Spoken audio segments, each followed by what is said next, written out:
عبد الشكور وشدان سيدا هذا هو وشكتبه أما وشكنبه وشركة وشد آتو بالله أو بريق أفريقيا ولا بيقانا خاصة صوماليا شقالك شقاجر أنت هذا بدن وحي هاي نقول قبل هذا كي ماذا سيدا قاس كانوا وحي هاي شقالة قاس وعربيسن ومجالات الجوهر أنت بدن الجوهرين أما بأكسو جدا الكاس وأنا شقال آدم ترى بدن غير بدن وكردونا إلى هاي كواسو إيجانا أنت بدن شركة حتى أنكو سراعية وحيلها جوين كل دونا قيب وحلو سفيا قيب وحلو بارة قيب هول جليسي شغالة حتى وحيسكو جرا رجع دمر وأنت هذا بدن رجنا اللي بقى هنا Soomaali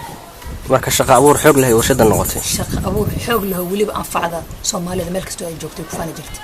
inta hadda qurbaha dadka jira Soomaalida oo reer joorka waxay leeyihiin shirkadii warshadii Saybiasa maamulada